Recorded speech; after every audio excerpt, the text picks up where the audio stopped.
की जिंदगी से मैं एक ऐसा कहानी ढूंढ के लाया हूं जिसे आप सुनेंगे तो आपको लगेगा कि सही में ऐसे चरित्र और ऐसे व्यवहार के लोग बहुत कम पैदा होते हैं इस धरती पे।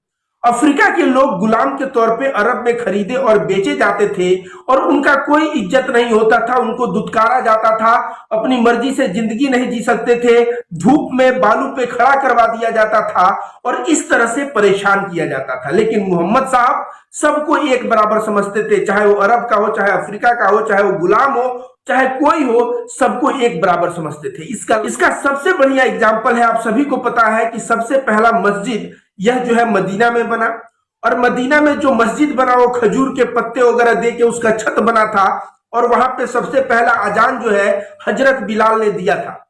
तो हजरत बिलाल भी अगर देखा जाए तो वह भी एक गुलाम के तौर पे थे, लेकिन मैं हजरत बिलाल की बात पहले कर चुका हूं। यह एक औरत की बात है जो मदीना के जो मस्जिद था उस मस्जिद की साफ सफाई का कार्य करती थी। वह खुद से साफ सफाई का कार्य कर देती थी उस मस्जिद का और ऐसे रोज करती थी। मोहम्मद साहब कभी कभी साफ सफाई करते हुए देखे भी तो कुछ दिनों से वह औरत नजर नहीं आ रही थी। तो मोहम्मद साहब ने अपने साथियों और आसपास के लोगों से पूछा कि औरत 4-5 दिन से दिखाई नहीं दे रही है, वह औरत कहां चली गई? तो लोगों ने कहा आपको पता नहीं, वो तो मर गई और उसके मरने के बाद लोगों ने उसको जन्नतुल बाकी में दफना दिया है।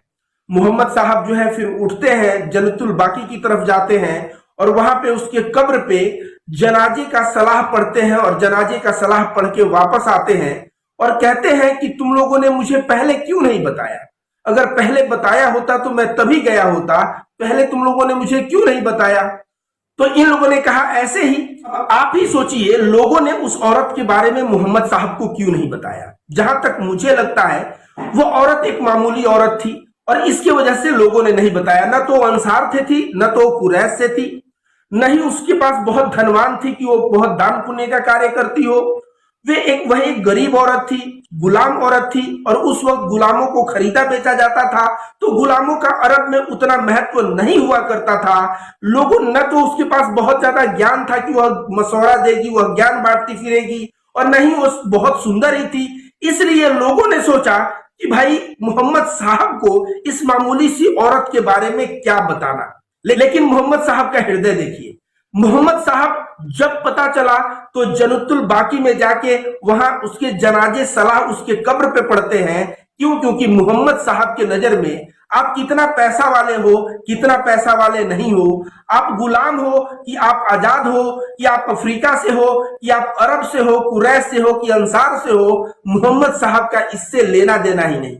आप सुंदर हो कि आप नहीं सुंदर हो, इससे लेना देना ही नहीं। मोहम्मद साहब के लिए तो अगर इंसान है तो प्रत्येक इंसान, चाहे वो ज्ञानवान हो चाहे मूर्ख हो, प्रत्येक इंसान को कद्र करते थे, इज्जत करते थे और उनका व्यवहार जो था शालीनता, विनम्रता, और इसी व्यवहार के लिए तो आज जो मौजूदा मुसलमान है वह मोहम्मद साहब को इतना मानता है।